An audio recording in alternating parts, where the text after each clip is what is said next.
Hey everyone, Ram here again for AE Tuts, and today's tutorial is all about money. But before we start, let's hear a few words from our sponsor.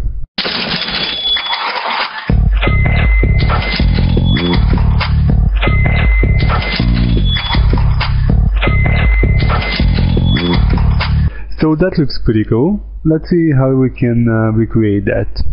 Let's start by creating a new composition, new composition, and we're using HDTV 25 frame rate.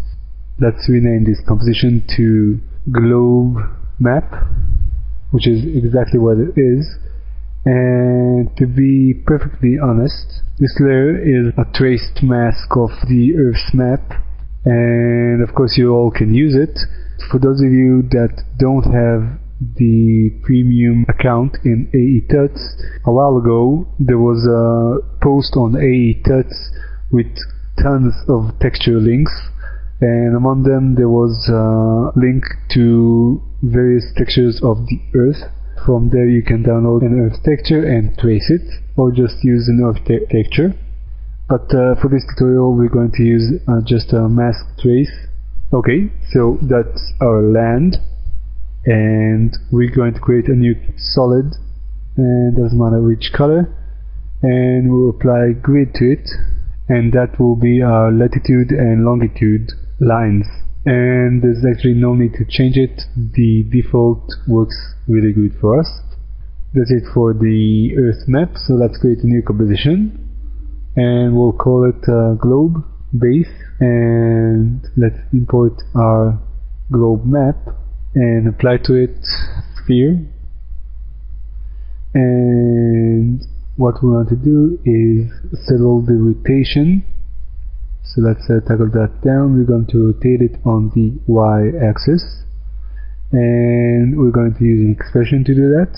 I'll click on the stopwatch and hit time times 48, which is the number I came up with, which works best for me.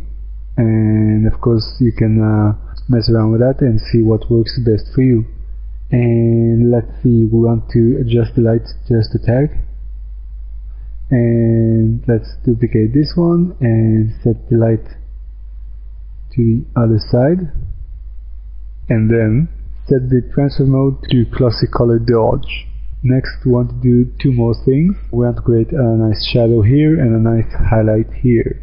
So let's start with the shadow, create a new layer, and I'm gonna make it dark blue, and call this shadow. And let's do a quick shadow. The way we're going to do that is using the ellipse tool.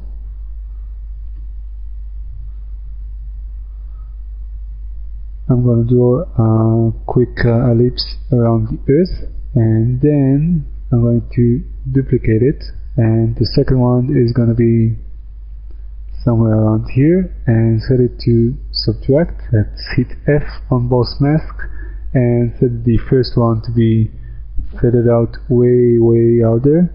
If the first one is 30, then the second one will be 20, or maybe 25. And let's set the transfer mode to soft light. You know what, it's a bit too dark for my taste, so I think we can change the solid color to something of a more lighter blue. This works better for me. And set the opacity to about 75. Should be fine. Yeah. And next is the highlight.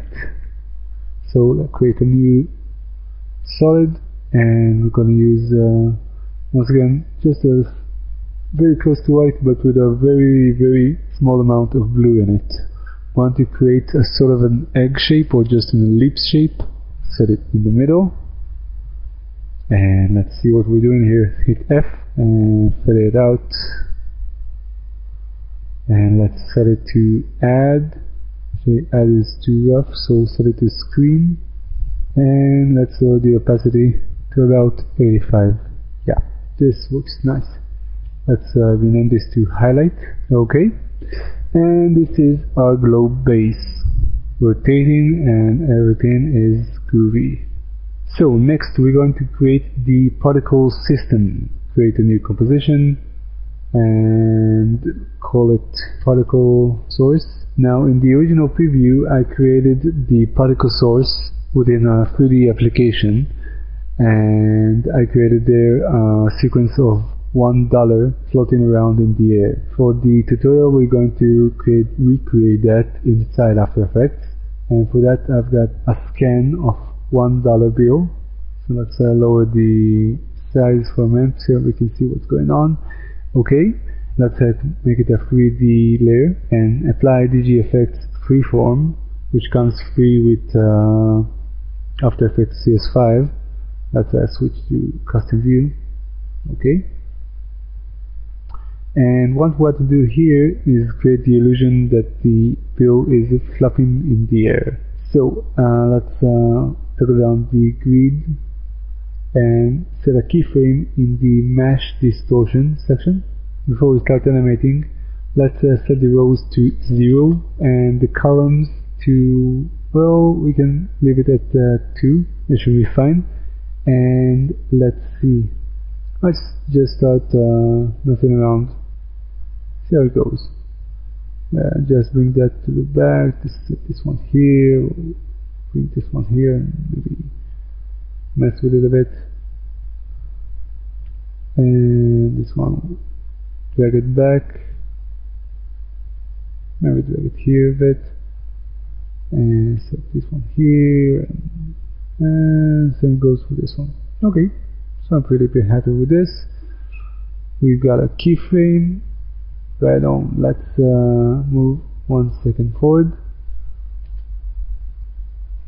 and do the opposite in the final result. And 1 second more.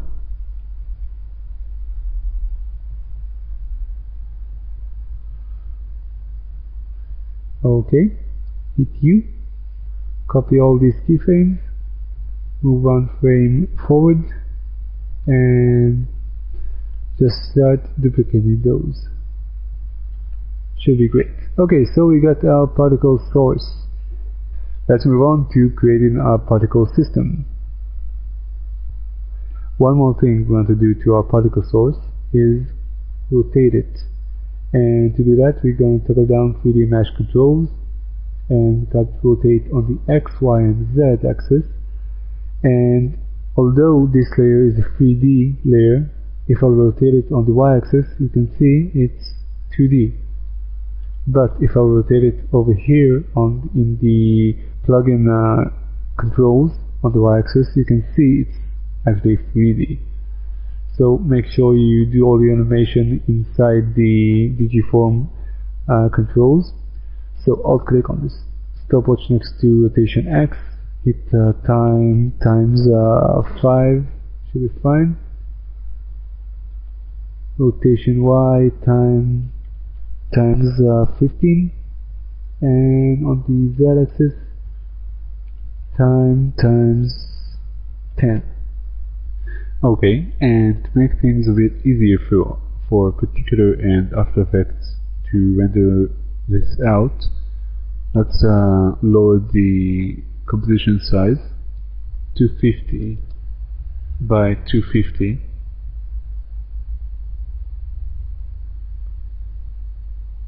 and we're going to pre-render this segment as a PNG sequence and then re-import it and use that as a particle source for Particular, and that would just make life easier for Particular, since you won't have to calculate the GFX Freeform plugin as well as Particular.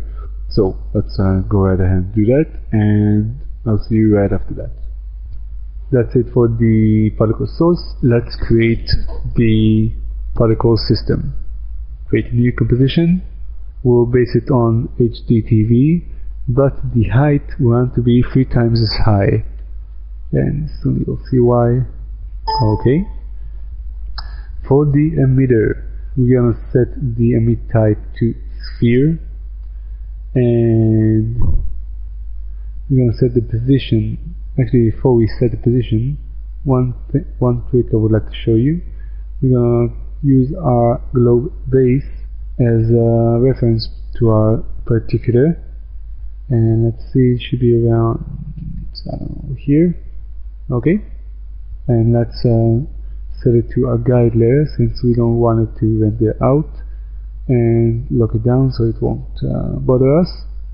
Okay, now let's set the emitter position to be just under the globe, so it will appear as if money is generated beneath the globe and wraps it around before it flies up in the air. We want the direction to be directional. We'll set the direction speed to 9.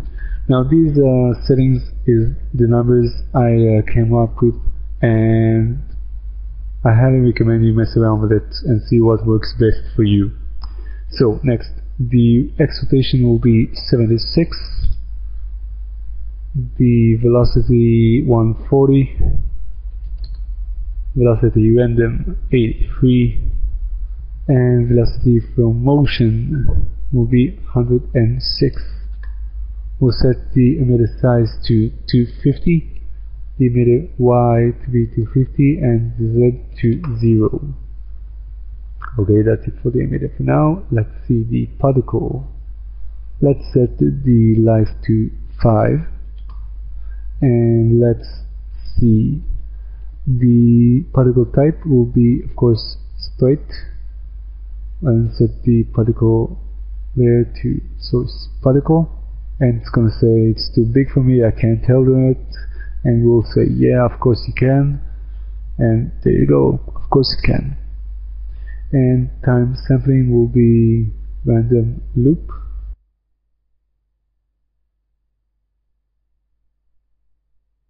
It's gonna need some time to calculate that.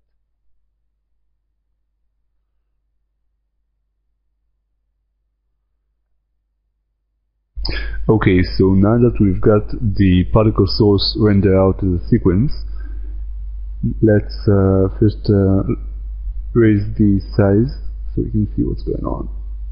270 is working for me. Let's set the size over life to be a bit more graduate, so it starts off small and big.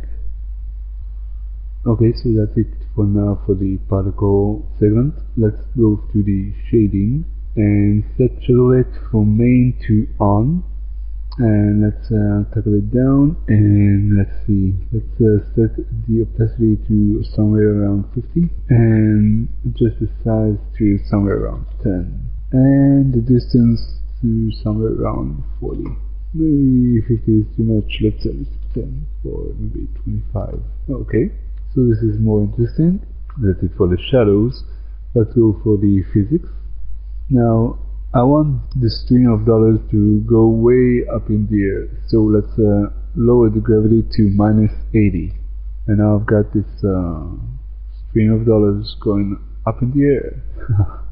Now let's move over to the air section, and under the spherical field, mark the visualize fields so we can see the spherical field, and set the strength to 100.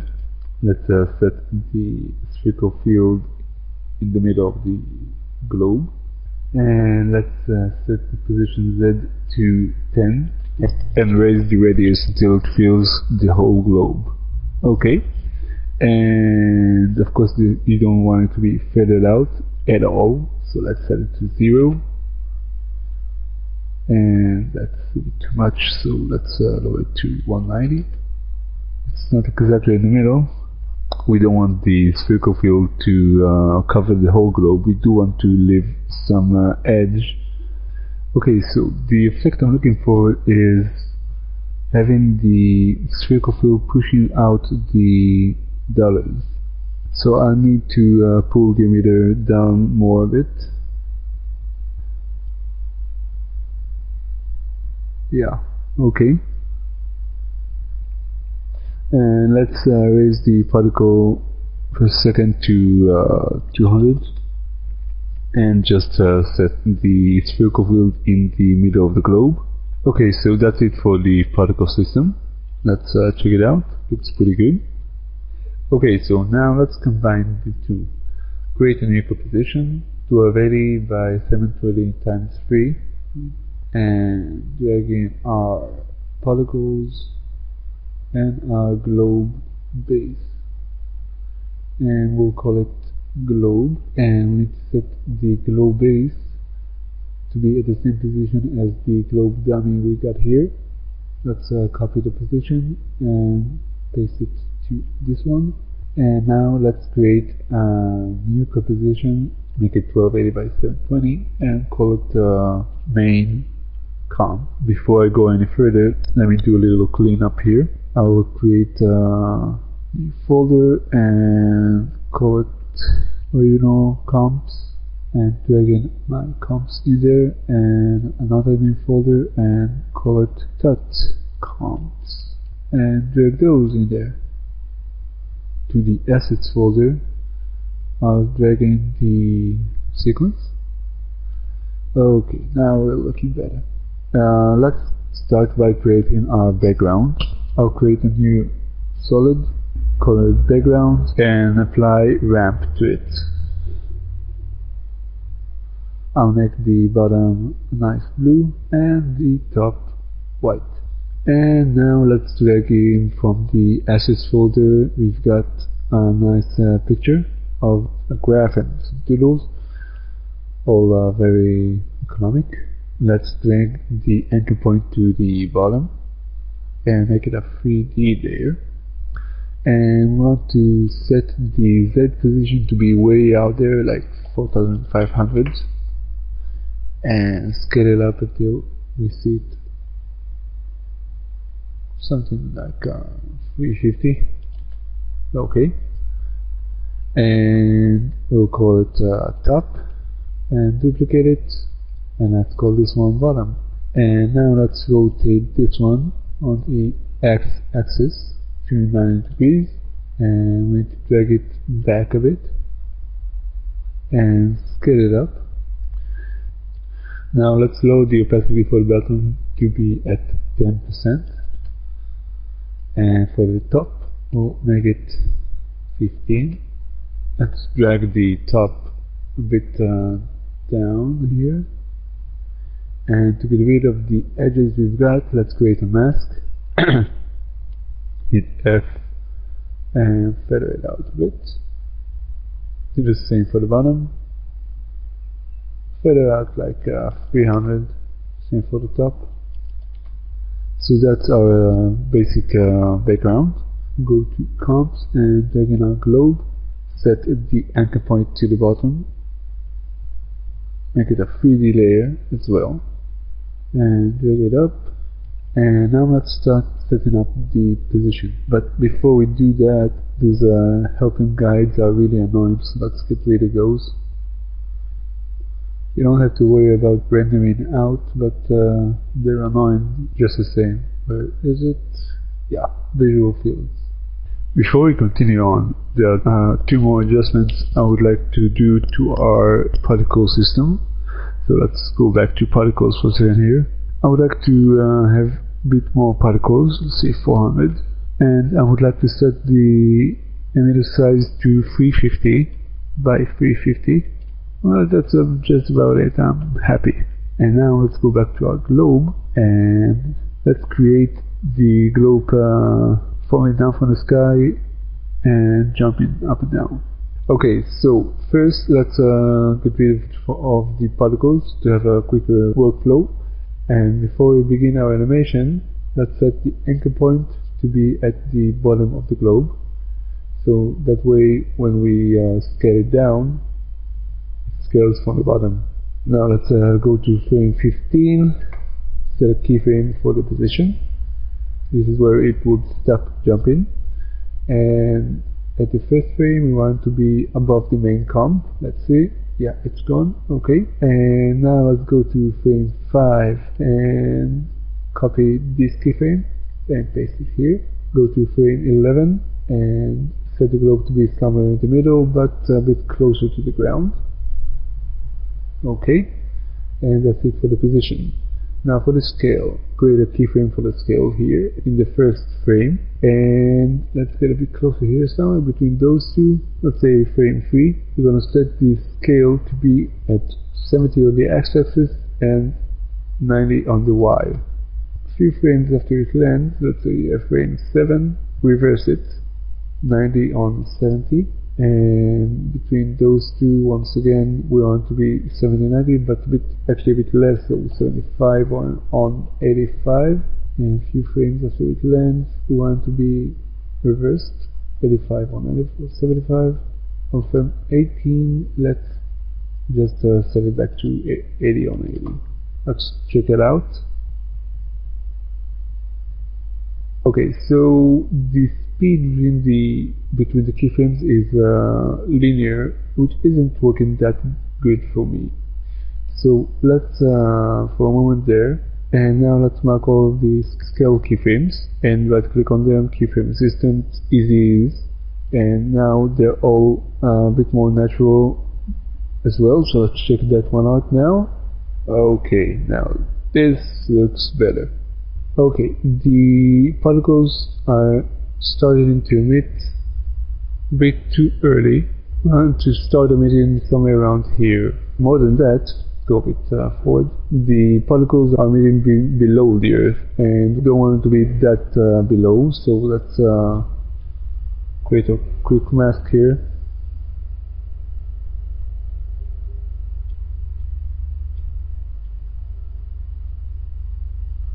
And set it to subtract, feather it out just a bit, let's say 10, and alright. So we get the illusion it's being created just beneath the Earth. Okay, so next let's create a shadow beneath our Earth.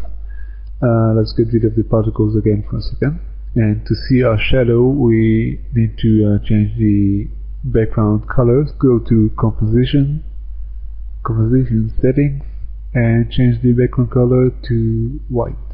And now let's create a new solid, Ctrl Y, and make it dark blue, and let's create a mask for it. To create a perfect circle, I'll press Alt, Ctrl, Shift, and then drag it to create a perfect circle. And now let's make it a 3D layer and rotate it on the x-axis to -90, and drag it down, set it beneath the globe. Let's rotate it a bit, actually, make it 1.8 or something like that, and that should be fine. Okay, and now let's hit double M to view all the mask parameters and feather it out. Drag the mask expansion to the negative side. Now we can feather out a bit less. Wonderful. Now let's just rename it to shadow, and now we need to animate it. So hit U on the globe base so we can see the animation points. I'll hit scale and make a keyframe for it here. Over here it should grow a bit, 105 maybe, and over here it should get a bit smaller, somewhat 80, and here about 90. Over here it should be 0. So let's see.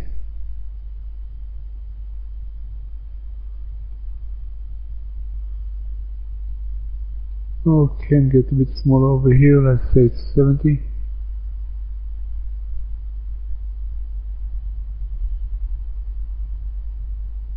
Okay, great. Let's make them all again easy ease keyframes so they match the movement of the Earth. Okay, great. So that's it for the Earth. Now it's time to set up our animation. Let's go to main comp. We call this one globe 01.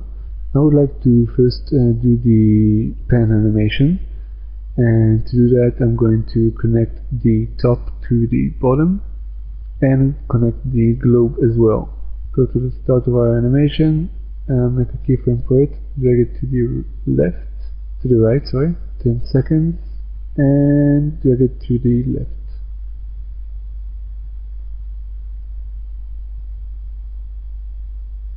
Keep consistent, easy. Somewhere over here in the middle, let's set up all the other globes. Duplicate this one and drag it to the back, to the left, and duplicate this one, drag it over here to the back. Let's switch to custom view. Make sure you're not overdoing it. The last one, let's drag it to the left and way out there, next to the end. Let's see. Yeah, we can't really see it. There it is. Okay, and switch to custom view again. Okay, they're all hovering. Let's switch to left view and make sure they're all aligned with the bottom. Drag those back. And we want another one. When we get to the end, we want another one here and a bit closer to the camera. Okay, now let's create a new camera and create a null for it, and I'll rename it to CamNull and make it a 3D layer and connect the camera to it, and I'm just gonna rotate a bit on the y-axis, sorry, on the x-axis, and drag the camera to the on the z-axis a bit more. And the only reason I'm doing this is to view all the globes properly. Okay, that's better. Okay, of course we need a few adjustments. We need a few adjustments in the globe, as I can see that the starting point should be a lot higher. So let's set it. Okay, let's drag it way a bit there. Sorry, drag it way up to the start, to the top, even more. And the shadow is too big for my taste. Instead of messing about with all the keyframes, we're gonna adjust the mask and just lower the mask extension a bit more, and the feather as well. Unhide the particles, and now we're getting that money look which we all like. Okay, by double clicking on the camera I can create I can enable the depth of field and then adjust the adapter and the blur level and to create that depth of field look. But I would like to show you a different technique, and to do that I would actually need to animate the CamNull and not the one of those layers. Let me just hide the particles so I can have a quicker workflow, and I would like to delete those keyframes and recreate them in the CamNull. So let's go to start and hit P, make a keyframe for it here, drag it to the left and go to 10 seconds, drag it to the right. Okay, so now we got the same animation. Right click on it, easy ease or F9 on the keyboard, and now I've got the same animation, but the difference now is that I can pre-comp all of those layers. I'm pre-comping the globes and the camera and the CamNull, so Control Shift C, and I'll call this front layer. Be sure you're perfectly happy with what you created, and soon you'll see why. Let's duplicate this layer and rename it to depth map, and that's depth map and not depth map, folks. Okay, and now let's go to depth map, and here's what we're going to do. I would like to grab from the main comp the background as well, convert the blue to absolute black. Okay, so now let's go to the end of our animation where we can see all the globes and unhide the particles. Let's apply ramp, and now remember, everything that's perfectly white will be 100% blurred out. Everything that's perfectly black will be 100% focused. So naturally what we have in the front needs to be almost entirely black, and I would like to actually set the top to be just tag white, and of course everything in the middle is well, somewhere in the middle. Let's copy this effect and paste it to globe 2, where this one needs to be a bit more the gray area. Same for this one, a bit more gray, a bit closer to white. This one as well. This one should be absolutely white. Well, absolutely white is too much. Let's set it to somewhere around here. And we'll copy this ramp and paste it to globe 5.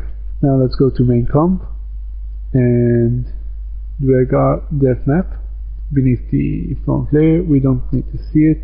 To our front layer, let's apply lens blur. Now, what makes lens blur different from all the other After Effects native blurs is that you're able to apply a map to it, and actually a depth map as we created. So to our depth map layer, apply depth map layer, and as you can see, we got depth of field. You can play around with the iris shape. You have different shapes for it. The iris radius controls the amount of blur, but frankly the default works best for me. Now to animate the depth of field, let's go back to depth map layer. Let's switch off the particles again. Let's hit E on all of those. Let's mark all the start and end color, and hit SS to isolate these selections. At this point, let's set keyframes for all of those. Okay, and at 10 seconds, one should be perfectly white, all blurred out. This one as well. This one should be a lot wider,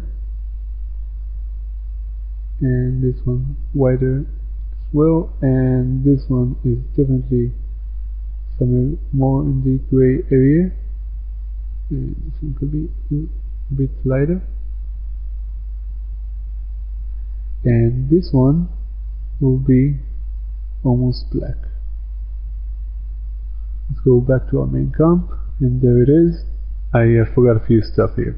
First, we need to copy the camera to the main comp, so the background will move with it. Second, the depth of field animation works fine, but the depth of field itself is a bit too rough, so let's set it to 12. All the globes are falling down and jumping and turning all at the same time. Let's say that every 5 frames a globe will fall down.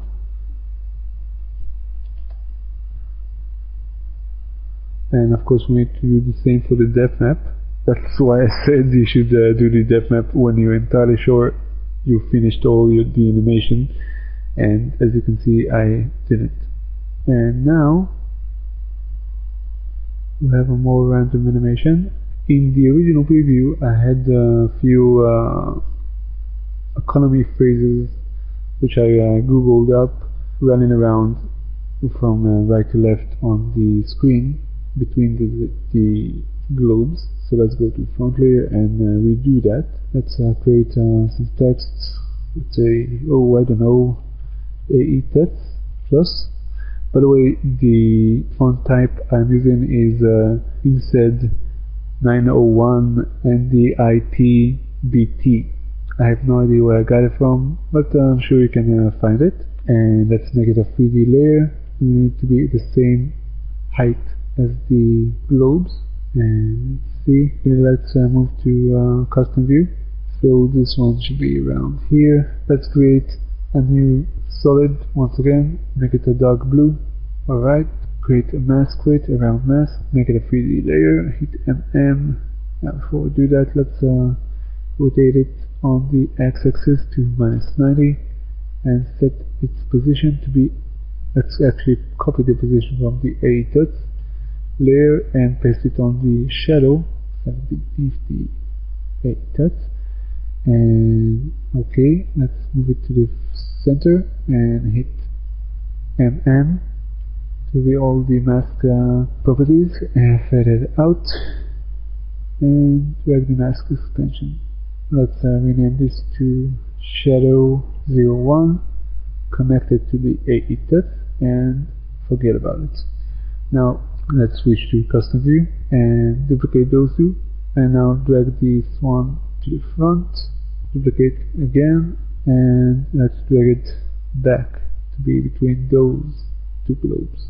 And now let's animate those.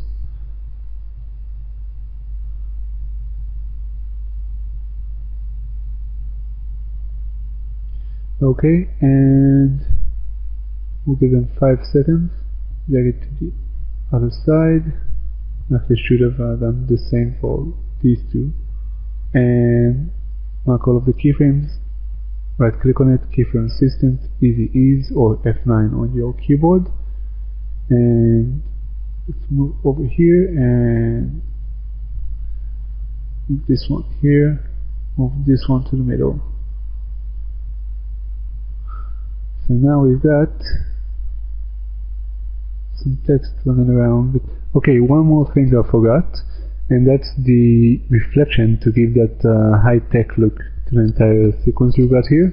I use the Video Copilot VC Reflect. So let's see, switch it on the bottom, and let's see. Actually, let's do it for this one here, clear globe, so we can see what's going on, and then apply the same effect all around. Okay, let's set the reflection fall off to 0.8, the opacity to 75.